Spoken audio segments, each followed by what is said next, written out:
जय भीम दोस्तों, मैं रजत मौर्य आप सभी का स्वागत करता हूं बहुजन साहित्य के इस विशेष कार्यक्रम किताब पर चर्चा में, जहां हम चर्चा करते हैं बहुजन लेखकों द्वारा लिखी गई किताबें और बहुजन मुद्दों पर केंद्रित किताबों पर। आज के इस वीडियो में हम लोग बात करेंगे बाबा साहब द्वारा लिखी गई किताब रिडल्स इन हिंदुइज्म की पहेली नंबर 11 पर। इस पहेली के ऊपर मैं पहले भी 5 वीडियो बना चुका हूं। अगर अभी तक आप लोगों ने नहीं देखे हैं तो वो वीडियो भी जाकर देख लीजिए। पिछले वीडियो में हम लोगों ने समझने की कोशिश की थी कि किस तरीके से विष्णु के अवतार कृष्ण खुद को त्रिदेवों और वेदों से भी ऊपर स्थापित करने की कोशिश करते हैं। इस वीडियो में हम लोग समझेंगे कि वही कृष्ण जो कि पहले खुद को त्रिदेवों से भी ऊपर स्थापित कर रहे थे, एक त्रिदेव यानी कि शिव के अधीन हो जाते हैं। अगर आप बहुजन साहित्य के चैनल पर नए हैं तो चैनल को अभी सब्सक्राइब कर लीजिए, पुराने वीडियोस भी जाकर देखिए। और अगर आप लोग बहुजन साहित्य की आर्थिक मदद करना चाहते हैं, जो कि इस वक्त बेहद ज्यादा जरूरी है, तो यहाँ स्क्रीन पर मेरे अकाउंट डिटेल आपको नजर आ रहे होंगे। उसके माध्यम से आप जितनी चाहें उतनी समर्थन राशि हमें भेज सकते हैं। इस किताब के पेज नंबर 94 पर डॉक्टर अंबेडकर लिखते हैं, महाभारत में अनेक ऐसी घटनाओं का वर्णन है जिनमें कृष्ण को शिव से नीचे रखा गया। उन सब का वर्णन तो कठिन है, लेकिन कुछ को बताया जा सकता है। पहली घटना तो यह, जब अर्जुन ने अगले दिन जयद्रथ का वध करने का विचार किया तो उन्होंने शपथ ली थी, तो वह बड़े निराश हो गए थे, क्योंकि उन्हें आशंका थी कि जयद्रथ के मित्र उसकी रक्षा करने में कोई कसर बाकी नहीं रखेंगे और जब तक उनको अचूक अस्त्र उपलब्ध ना हो जाए जयद्रथ का वध नहीं किया जा सकता। इसलिए अर्जुन परामर्श के लिए कृष्ण के पास जाते हैं। ये पॉइंट आप यहाँ पर नोट कीजिएगा कि जो कृष्ण गीता में इतनी बड़ी बड़ी डींगे हाँक रहे हैं कि मैं ये हूं, मैं फलाना हूं, मैं ढिकाना हूं, वही कृष्ण जब अर्जुन को एक अचूक अस्त्र की जरूरत है तो वो क्या सलाह देते हैं? कृष्ण अर्जुन को सलाह देते हैं कि वह महादेव से पाशुपत अस्त्र प्राप्त करे, जिससे शिव ने स्वयं दैत्यों का संहार किया था। यदि वे इसे प्राप्त कर लेते हैं तो निश्चय ही जयद्रथ का वध किया जा सकता है। महाभारत के द्रोण पर्व में इसका उल्लेख मिलता है। उल्लेख कुछ इस प्रकार है,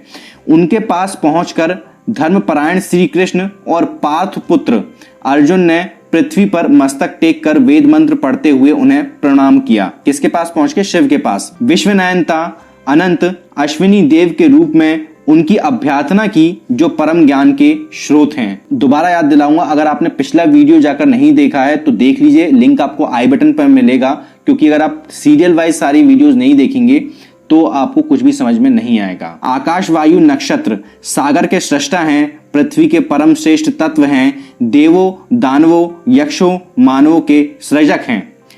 ये लाइन दोबारा पढ़ के बता रहा हूं, आकाश वायु नक्षत्रों सागर के सृष्टा हैं, पृथ्वी के परम श्रेष्ठ तत्व हैं, देवों दानवों यक्षों मानवों के सृजक हैं। यही कृष्ण गीता में कहते हैं कि जितने भी तारे और जो चंद्रमा बने हुए हैं, जो सौरमंडल बना हुआ है, वो उनके जटाओं से बने हुए हैं, उनके केस से बने हुए हैं। और जितने भी जो देव और जो दैत्य बने हैं वो उनकी रोम से बने हुए हैं। और यहाँ पर वो क्या कह रहे हैं कि शिवजी इनके सृष्टा हैं। पृथ्वी के परम श्रेष्ठ तत्व हैं, देवों दानवों यक्षों मानवों के सृजक हैं, साधना के परम ब्रह्मा और ज्ञानियों के लिए तत्व ज्ञान का भंडार हैं। ज्ञानियों के लिए तत्व ज्ञान कृष्ण खुद को मानते हैं, यकीन ना हो तो पिछला वीडियो जाकर देख लीजिए, लेकिन यहाँ पर वो शिव को मान रहे हैं। विश्व के निर्माता और संहारक हैं, सूर्य और इंद्र के जनक हैं। पिछले वीडियो अगर आपने देखा होगा तो उसमें एक लाइन है जहां पर जो कृष्ण है वो एक कह रहे हैं कि जो सूर्य है वो भी मैं हूं और जो चंद्रमा है वो भी मैं हूं। ये दोनों योद्धा शिव की शरण में आए हैं। अर्जुन ने बार बार उनकी स्तुति की, क्योंकि वे सभी जीवों के सृष्टा थे और त्रिकालदर्शी थे। उन दोनों नर और नारायण को आए देख शिव महादेव बड़े प्रसन्न हुए और हंसते हुए बोले, श्रेष्ठतम पुरुषों तुम दोनों का स्वागत है, उठो विश्राम करो और शीघ्र बताओ वीरों की तुम्हारी क्या इच्छा है। तुम्हारे कल्याण के लिए जो भी अधिकतम सहायक चीज है आप कहो, मैं तुम्हें सब दूंगा। महादेव शिव की यह बात सुनकर श्री कृष्ण और अर्जुन दोनों हाथ जोड़कर खड़े हो गए और उनकी स्तुति करने लगे। महादेव आप ही संसार के स्वामी हैं, सबके सृष्टा एवं सर्वव्यापी हैं। आपको हम बारंबार नमस्कार करते हैं। आप भक्तों पर दया करने वाले हैं। प्रभु हमारा मनोरथ सिद्ध कीजिए।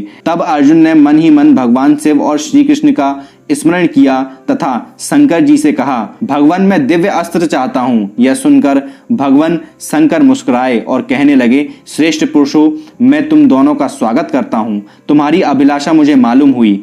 तुम जिसके लिए आए हो वह वस्तु अभी देता हूँ। यहाँ से निकट ही एक अमृत दिव्य सरोवर है, उसी में मैंने अपने दिव्य धनुष और बाण रख दिए हैं, वहां जाकर बाण सहित धनुष ले आओ। इसके बाद कृष्ण और अर्जुन दोनों शिव से आज्ञा लेते हैं और सरोवर की तरफ चले जाते हैं। जब वो सरोवर पर जाते हैं तो उन्हें वहां दो नाग मिलते हैं। वही जो दो नाग होते हैं वो धनुष और बाण होते हैं। वहां पर जो अर्जुन है वो शिव की स्तुति करते हैं और फिर वो अपने धनुष बाण के रूप में आते हैं और फिर वो लेकर वहां से चले जाते हैं। ये एक पहला उदाहरण हो गया कि किस तरीके से पहले जो कृष्ण हैं वो खुद को सृष्टि के रचयिता, प्रकृति के रचयिता, वेदांतों के रचयिता, त्रिदेवों से भी ऊपर बता रहे थे, वही कृष्ण यहाँ पर शिव के अधीन हो गए। वो उनकी स्तुति करने लगे, उनकी पूजा करने लगे। इसी तरह का एक और उदाहरण है, महाभारत के ही अनुशासन पर्व में युधिष्ठिर और भीष्म का संवाद है।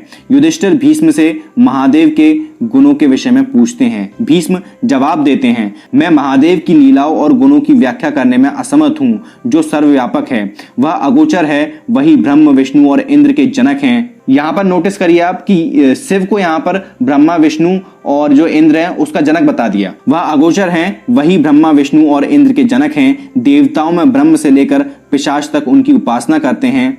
वह अमृत तत्व हैं और वही पुरुष हैं। ऋषि उनकी उपासना करते हैं और योग मंत्रों में उन्हीं का स्तवन किया गया है।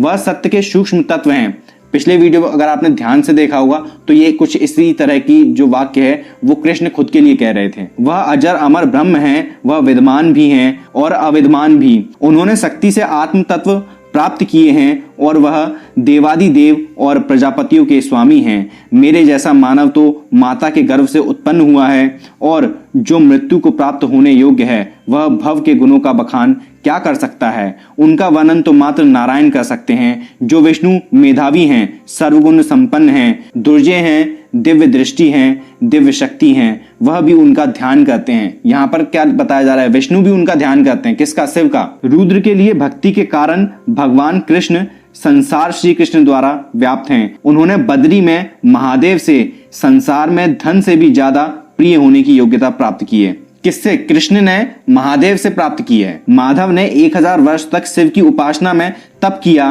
परंतु इहलोक में हर युग में महेश की कृष्ण द्वारा आराधना की जाती है। कृष्ण द्वारा महेश की, महेश कौन? महादेव, उनकी उपासना की जाती है। ऐसे कृष्ण जब प्रजा वृद्धि चाहते हैं तो वह देवादि देव की महिमा का स्मरण करते हैं और कहते हैं कि उनसे बढ़कर और कोई नहीं है। यह आजानुबाहु कृष्ण ही उन शिव के सब नामों को जानते हैं, उनकी सब दिव्य शक्तियों का वर्णन करने में समर्थ हैं और महेश्वर शिव की वास्तविक शक्ति को पूर्णतः व्यक्त कर सकते हैं। कृष्ण की उपस्थिति में युधिष्ठिर और भीष्म का यह संवाद चलता है। भीष्म उत्तर देने के उपरांत कृष्ण को महादेव की श्रेष्ठता बताने को कहते हैं और यह आश्चर्य है कि यहाँ महानतम देवता कृष्ण बिना किसी हिचक और विरोध के यह सब मान लेते हैं और कहते हैं। ध्यान से सुनिएगा, एक एक लफ्ज को बड़ी बारीकी से सुनिएगा। वास्तव में ईश यानी महादेव के गुण कर्मों को कौन जान सकता है। हिरण्यगर्भ के साथ देव, महान ऋषियों के साथ इंद्र, आदित्यगण सूक्ष्मतम के ज्ञाता जब उसे नहीं जान पाए, तब भला शेष ऋषिगण और मनुष्य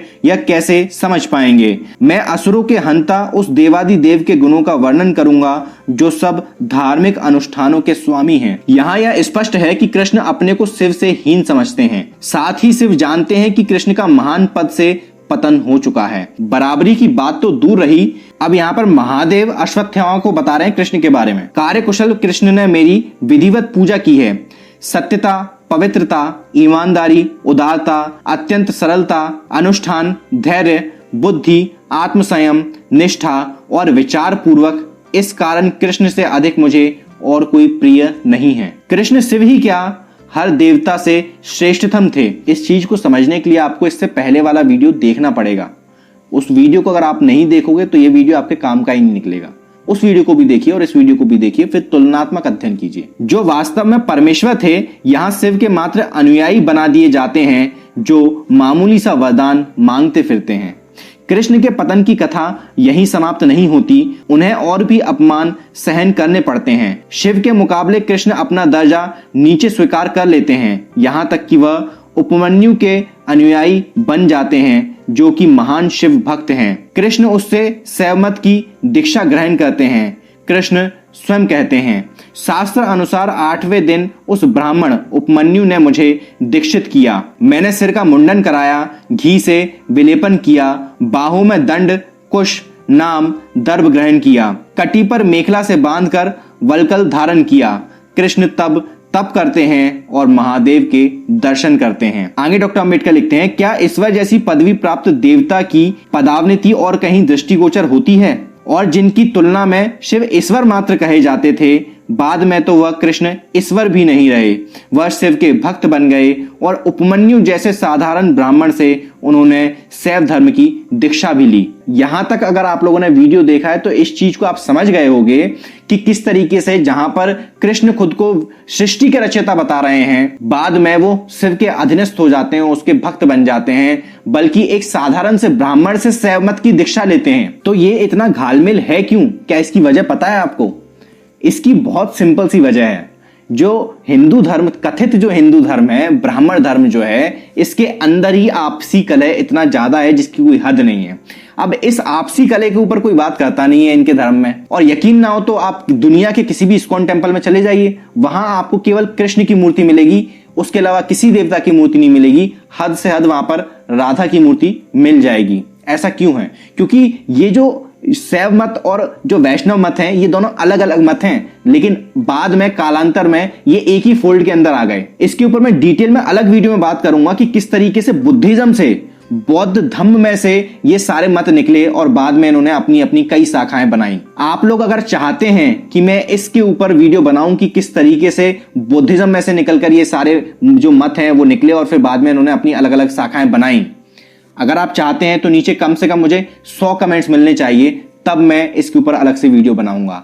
उम्मीद करता हूं कि इस वीडियो को देखकर, इस वीडियो को सुनकर, समझकर आपके बहुत सारे डाउट्स क्लियर हुए होंगे कि किस तरीके से जो तथाकथित जो हिंदू धर्म है, ब्राह्मण धर्म है, उसके अंदर ही कितनी आपसी कलह है, किस तरह से एक देवता का उत्थान होता है और फिर उस देवता का पतन हो जाता है और फिर उस देवता का दोबारा उत्थान होता है। क्योंकि पतन तो काफी हजारों साल पहले हो चुका था, लेकिन बाद में फिर इसका उत्थान हुआ। उत्थान कैसे हुआ, आज हम देखते हैं कि हर जगह कृष्ण की चर्चा मिलती है। अगर आप इस किताब को खरीदना चाहते हैं तो लिंक आपको नीचे डिस्क्रिप्शन बॉक्स में मिल जाएगा।